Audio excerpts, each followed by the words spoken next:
Alright, I'm going to start a video here on brewing compost tea and try to keep it simple. What I have here is a 5-gallon bucket. This is water out of the garden hose, so I've already let it bubble for about half a day.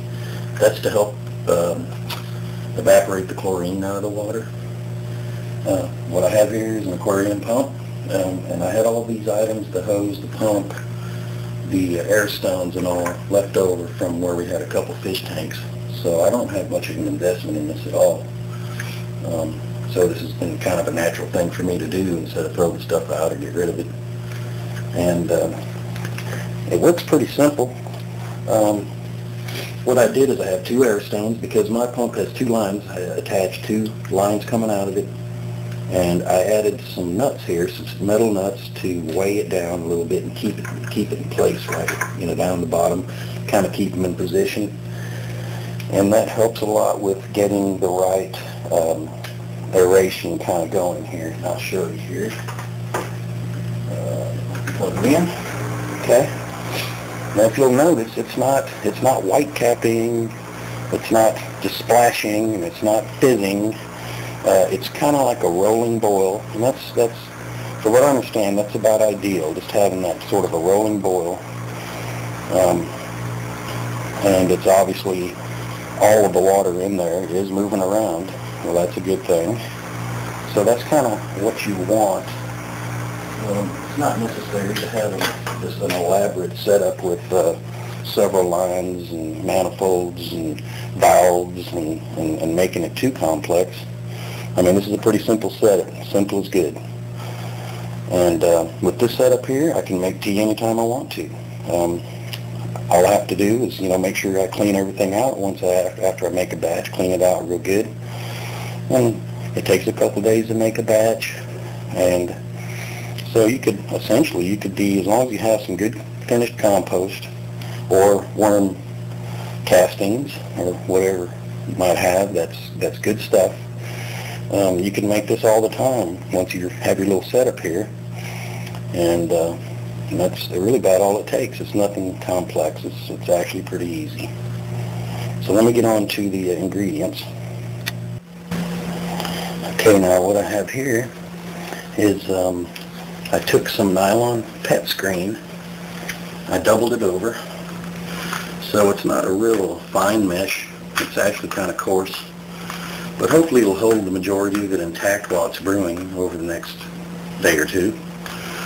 And if some of it gets out, it really doesn't matter because there's nothing that's actually sucking water into it. The pump's pumping water, so it's not going to be a problem with clogging or anything like that.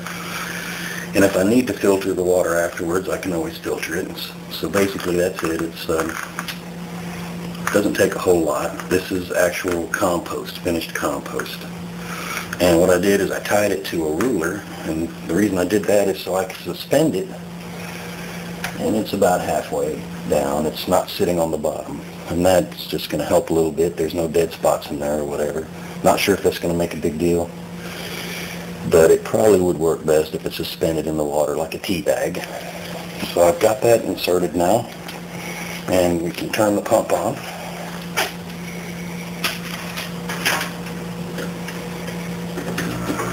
Okay. And we've got this process started now. Let's see if I can move this a little bit. Let you see that. Okay, now this next step is optional. I'm going to add a teaspoonful of unsulfured molasses. This is an excellent food. This is going to kickstart things a little bit. This is the food. Just real thick. It doesn't take much, and like I said, this is optional. I mean, you can simply brew tea with straight as is, and it'll be fine. And this here is just going to kick it up a little notch. Again, this is something we had in the refrigerator, so I read about it and I said, well, we've got some of that. I'm going to try it. I used it last year, and it worked pretty well. Here's another optional thing. Cornmeal. Again, if I understand correctly, this will feed certain microbes, and it doesn't take much, just a little pinch. And more of this can be added later if you don't want to go too hog wild. Basically, the main thing is having a good compost. A worm compost would be even better, from what I understand. But I used this same method last year, and it made a really nice tea. It came out like it was supposed to. And the lifespan, though, is once you stop brewing this tea, the microbes start dying off before long. And within 4 hours, roughly, depending on the temperature and conditions, you'll have lost a lot of the beneficial, or the benefits of actually brewing. So you can't like store this in a bottle, or I guess you could, but it wouldn't be near as effective. So the object, though, is to use it once it's done. Use it. And so now we'll let this stuff brew for 24 hours, and we'll check on it, and it should start developing a foam, and it should have a yeasty smell to it. If it smells bad or nasty, something may be wrong.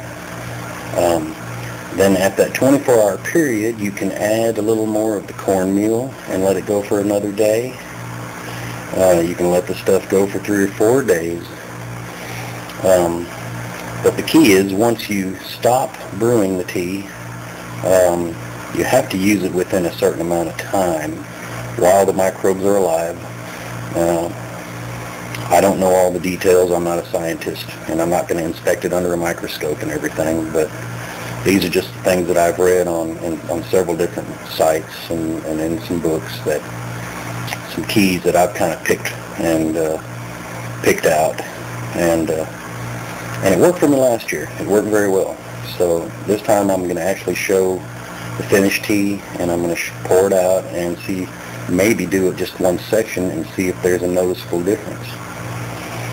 And so we'll check back here when the tea starts getting a little further along.